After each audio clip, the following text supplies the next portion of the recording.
Alors, dans cette vidéo, on va s'intéresser aux largeurs de colonne, aux hauteurs de ligne. On va voir les différentes méthodes pour modifier largeur de colonne et hauteur de ligne. Alors, je m'occupe d'abord des colonnes. Première méthode pour modifier la largeur d'une colonne consiste simplement à se placer sur la ligne de séparation de deux colonnes et ensuite tout simplement d'effectuer un clic glissé pour augmenter, diminuer la largeur d'une colonne. Alors l'inconvénient, c'est que en modifiant la largeur d'une colonne, cela affecte la largeur de la colonne suivante. Donc si j'augmente une colonne, je réduis la colonne suivante, et également si je diminue la colonne, j'augmente la taille de la colonne suivante. Alors, juste une petite remarque. Pendant le cliquer glisser, si on enfonce la touche Alt, et si on regarde la règle totale, on a des dimensions qui apparaissent. Les dimensions représentent la zone dans laquelle on met du texte à l'intérieur des cellules. Petite taille. Donc, première méthode, ligne de séparation de colonne. Deuxième méthode, au niveau de la règle, en regard de chacune des colonnes, on a ce qu'on appelle ici des marques de colonne. Se positionnant sur une marque et en cliquant glissant, on peut modifier la largeur d'une colonne. Et ici, la différence avec ce qu'on avait fait tout à l'heure, c'est que si je modifie la largeur d'une colonne, je ne modifie pas la largeur de la colonne suivante. Donc au final, passant pas, le tableau il est soit plus large, soit plus étroit. Donc, deuxième méthode. Alors, troisième méthode, on clique simplement dans la colonne que l'on souhaite modifier. Un clic est suffisant. On va dans l'onglet Disposition ou mise en page. Donc celui-ci, attention, il ne faut pas confondre celui-là avec celui-là. Celui-là, ça concerne toute la page. Ceci, ça concerne le tableau. Donc la disposition, la mise en page du tableau. Donc j'ai cliqué dans cette colonne. Et si je veux modifier la largeur d'une colonne, dans le groupe taille de la cellule, j'ai ici un bouton qui me permet d'augmenter ou de diminuer la largeur de la colonne. Il suffit de jouer avec les ascenseurs ou bien faire soi-même une mesure dans cette petite case. Donc, troisième méthode.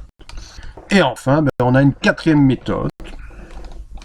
Alors, cette quatrième méthode, on clique dans la colonne que l'on souhaite modifier et dans l'onglet Disposition ou mise en page, on va rentrer dans la boîte de dialogue du groupe taille de la cellule.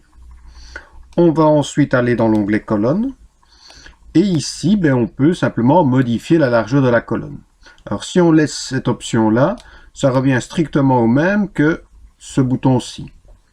L'avantage, c'est qu'on peut mesurer non pas en centimètres, mais en pourcentage. Alors j'imagine, je voudrais que ma première colonne ait une largeur totale qui représente 50% de la largeur totale de mon tableau. Donc au lieu de m'embêter à calculer, je lui dis, cette colonne-là va représenter 50% de la largeur totale du tableau. Je clique sur OK et en cliquant sur OK, la première colonne a pile la moitié de la taille de l'ensemble de mon tableau. Voilà. Je vais remettre ça un petit peu en ordre. Alors, encore une chose avec ces colonnes intéressantes, on a un outil qui permet d'uniformiser les largeurs de colonnes. Donc j'imagine ici, j'ai chipoté, j'ai des colonnes avec des largeurs différentes et je vais faire en sorte que cette colonne-ci jusqu'à celle-ci, toutes ces colonnes aient toutes exactement la même largeur. Donc ce que je fais, je sélectionne au préalable les colonnes. Ensuite, je vais les uniformiser. Pour les uniformiser, dans l'onglet Disposition ou mise en page, dans le groupe taille de la cellule, on a un bouton qui s'appelle Uniformiser les colonnes ou Distribuer les colonnes, ça dépend de la version. Et en cliquant sur ce bouton, il fera en sorte que toutes les colonnes sélectionnées aient toutes exactement la même largeur. Donc voilà pour les largeurs de colonne. Alors pour les hauteurs de ligne, même principe, on a 4 méthodes. La première méthode, on se place sur la ligne de séparation de deux lignes et on clique, on glisse pour augmenter ou pour diminuer la hauteur d'une ligne. Deuxième méthode, petite remarque aussi, avec la touche Alt enfoncée, on a des dimensions qui apparaissent dans la règle verticale. Aussi. Donc deuxième méthode, je me place sur les marques de ligne, donc sur la règle verticale, je clique, je glisse. Troisième méthode, je clique dans la ligne à modifier, dans l'onglet Disposition ou mise en page, dans le groupe taille de la cellule, j'utilise ici cette commande pour augmenter ou pour diminuer la hauteur de la ligne.